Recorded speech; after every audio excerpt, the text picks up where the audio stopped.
everybody. I was asked this morning what the difference is between a libertarian on the one hand and an objectivist on the other. Well, to know what a libertarian is, you have to know what libertarianism is. I've done that job several times elsewhere, both on my blog, which you can read at blog.paulmckeever.ca, and here on my YouTube channel, youtube.com/paulmckeever. Look in particular at, I think probably the most voluminous one was Damned to Repeat It, parts 1, 2, and 3. But whereas in that video I was dealing with libertarianism versus objectivism, I today want to address the question as posed, which was, what's the difference between a libertarian and an objectivist? In other words, what's the difference between those two people, those two individuals? So what is an objectivist, or we'll leave that one secondarily. What is a libertarian? Well, first we turn to what is libertarianism. Libertarianism is simply a movement comprised of people who share in common one thing and one thing alone that's essential. I mean, they may have many things in common. They might all like bananas or beets, or some of them might like peas, but that's not what I'm talking about. Those aren't essential commonalities. What's common to all libertarians is that they want less government than they've got now, however much that is. So less government is what defines a libertarian in truth. If you actually spend some time watching what libertarians say about themselves and boil it down to its essentials, that's what you'll end up with. So a libertarian, an individual that says, I'm a libertarian, what is it about that person that makes him a libertarian? And is he really a libertarian? Well, a libertarian might, in the loose sense, be said to be anybody who simply wants less government, because, as we said, the essential quality of libertarianism is desire for less government. It's a movement that wants less government. But in a stronger sense, there are far fewer people who rightly should be calling themselves libertarian than do today. Far fewer. And I say that in this sense. Imagine that we were speaking about Catholicism. Catholicism is the Catholic religion. It's comprised of a number of rules, dogma, etc. And Catholics are those who adhere to those rules and dogma, to that dogma. Now, libertarianism is sort of like an ism turned on its head. It's a vacuum. It's not a contentful thing. It's the absence of something. It's like atheism is the absence of a belief in God, and libertarianism is an absence of a desire for government. But it's a desire, in fact, for less of something, less government. All right.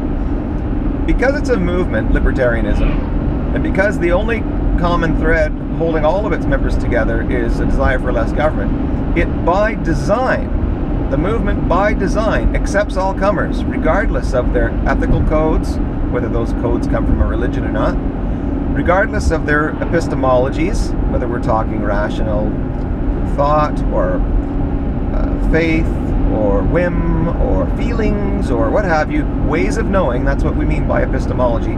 Ways of deciding that you're right about something, ways of determining something to be true.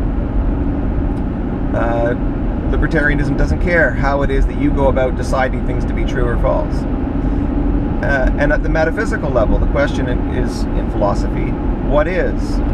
What exists? Where am I? What's true about the place where I am? Is this a realm of supernatural phenomena, or is this a realm of what you see is what you get? It's all very physical. That kind of thing. Well, again, libertarianism has no particular stand on any of that stuff. You can believe that life is but a dream. You can believe that nothing exists except that which you can sense with your own senses. Anything goes. Libertarianism does not take a stand on any of that stuff. All they care is that you share that common belief that we need less government. So to be a libertarian, in the strong sense, I think in the literal sense, and in the only genuine sense, is to believe that we need less government, and to hold that same non-stand with respect to matters of what is, how do you know, and what's right and wrong. In other words, to be a libertarian, you'd have to be agnostic on all of that stuff. Well, is there any such person? Is it possible to be neutral on the nature of reality? Is it possible to be neutral on, knowing how to decide whether to accept that something's true or not? Is it possible to remain neutral on the question of what's good and evil, what's right and wrong, what you should do and what you shouldn't do? Well, yes, it is. There is a philosophy in which that's exactly the stand you do take. It has two components, just like in all of philosophy. There are two real components. Components of metaphysics and epistemology answer the question, what is? What's a fact? What's true? Is. And then ethics answers the question, well, given what's true, what ought we to do? What's right? What's wrong? What should I do? So is and ought are the two questions studied by philosophy. And if you are a true libertarian, I would argue that you have to be on the question of what is, you'd have to be radically skeptical. In other words, never certain of anything. Never certain even that you exist, perhaps. Never certain that the sky is blue, never certain that hot is hot, cold is cold, wet is wet, or even that 2 + 2 is 4. Nothing could be certain to a radical skeptic. And therefore, nothing could be certainly true about ethics. In other words, the question of what ought to be done or what ought not to be done. If you're a radical skeptic, you have no way of knowing what ought to be done or what ought not to be done because you can't be certain of anything, including what's right and what's wrong. Well, if you can't be certain of what's right and what's wrong, then all decisions, all actions are equally good and equally bad and essentially neutral. People just do. There is no value given to anything. And that's what we call moral subjectivism. So, a person who is both radically skeptical and morally subjectivistic fits perfectly into a movement that says, do not judge, take no stand on morality. Do not judge, take no stand on matters of how you know something to be true or false.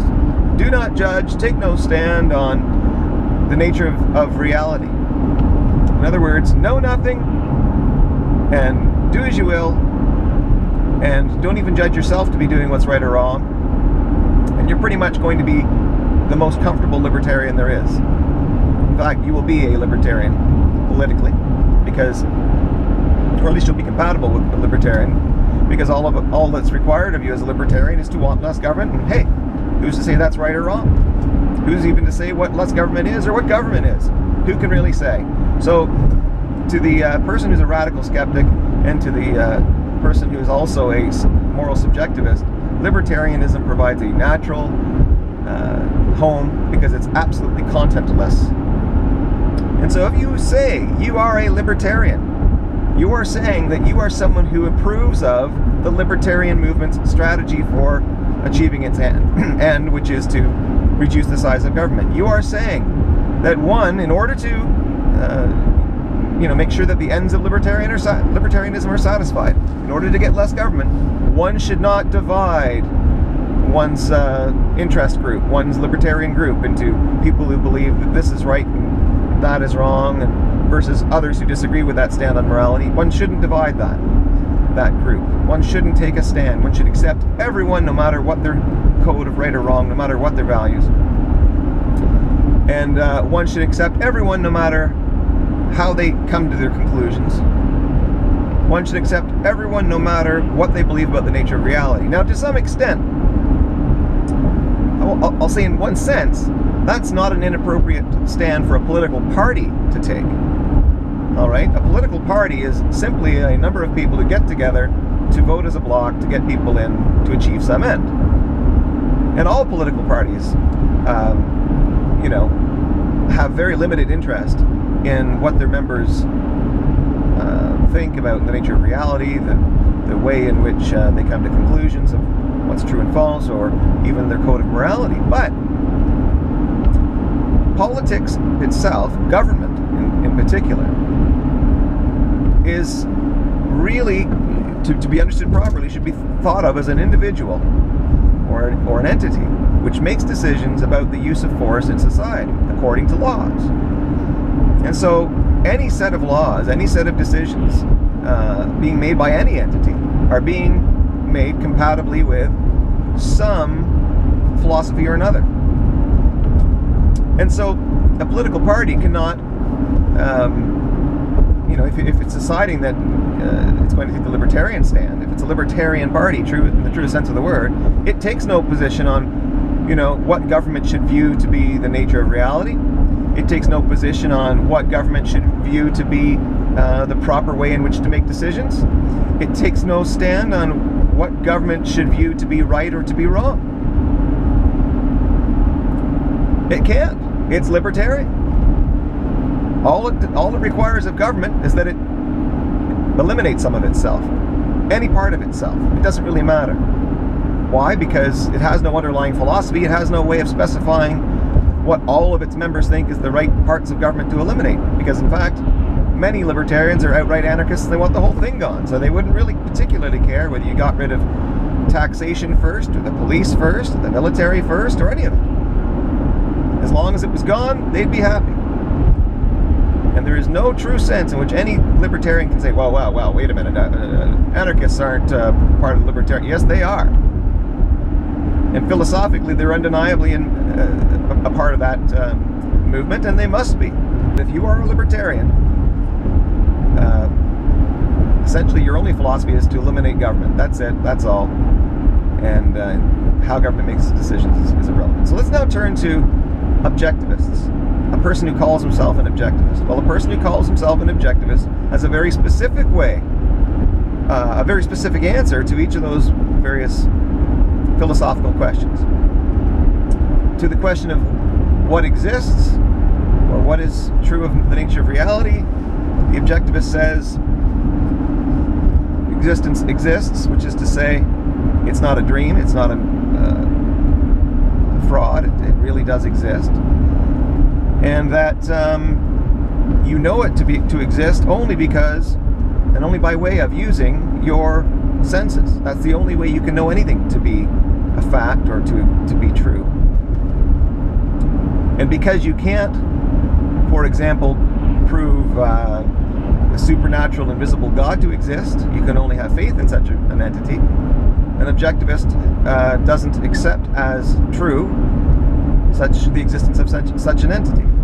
In fact, if you characterize the entity in a way that is logically impossible, then the objectivist will not only treat the assertion that the entity exists as arbitrary, the objectivist will go further and say it's false, that your claim about the existence of the entity is false. The objectivist at the epistemological level, when asking himself, well, how do I know something to be true or false, uses reason, only reason, i.e. logic, as applied to the facts of reality that he senses with his own or her own five senses: hearing, touch, smell, and etc. So that which is, for an objectivist, is that which is sensed, and that which logically follows, the conclusions that logically follow from that which is sensed. On the next question, the question of ought, the objectivist will believe that his or her ultimate purpose in life, highest purpose in life, is to pursue his own happiness. That the highest value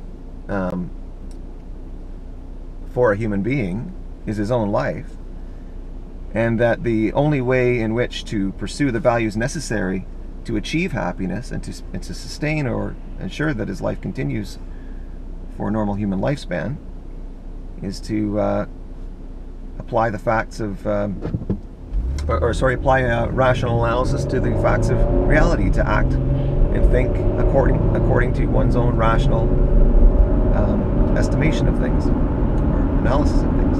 Rational, not whimsical, not what your feelings tell you to do, not what some alleged holy book told you to do.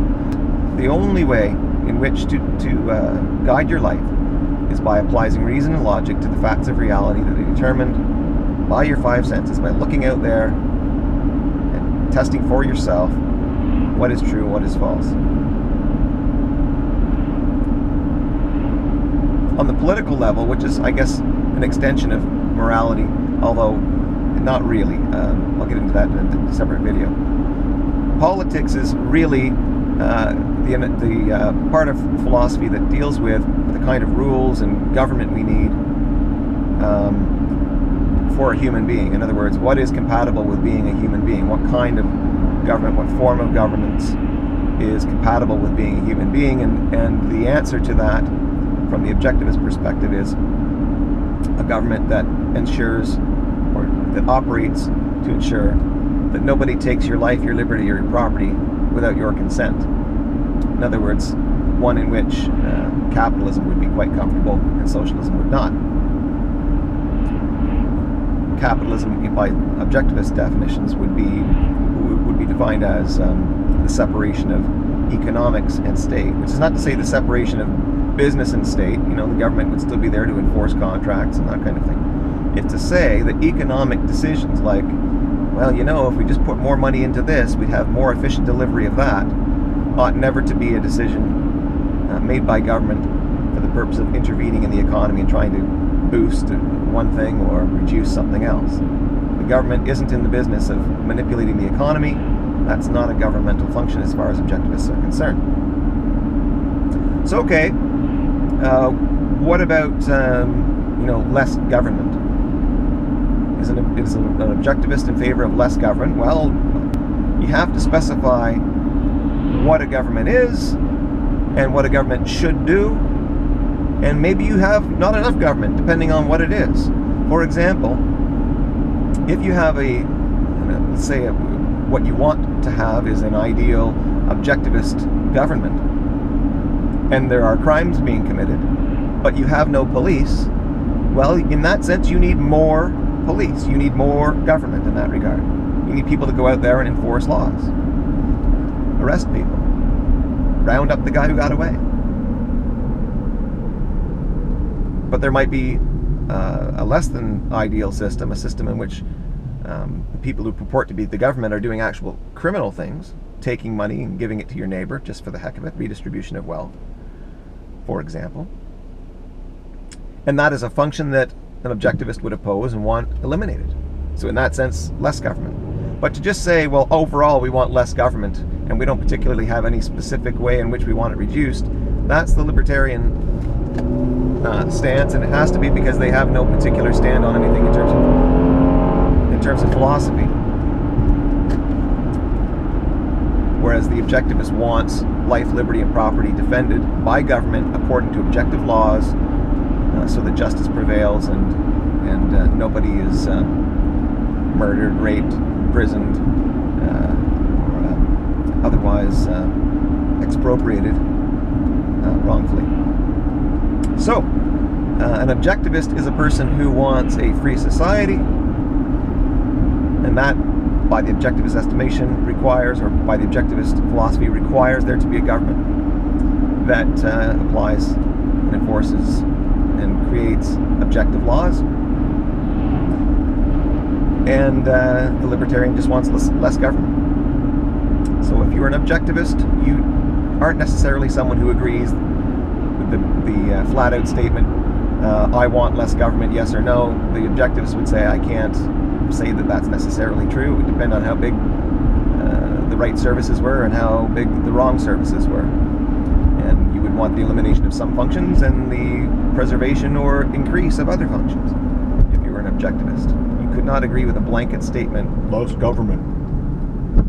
As much as that might feel good at times, especially when there's so much criminality being carried out by the people who call ourselves government. You know, if you want to say less government and you're an objectivist, the right thing to say is not less government, but less criminality.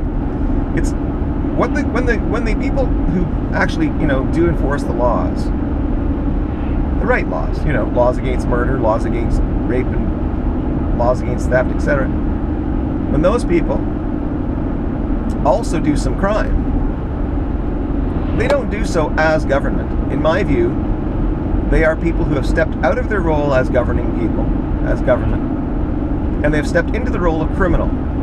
They're abusing the assets of government for a criminal purpose. So, for my money, a person who's an objectivist should never say, I want less government. They should say, I want my government not to engage in crime. I want less crime.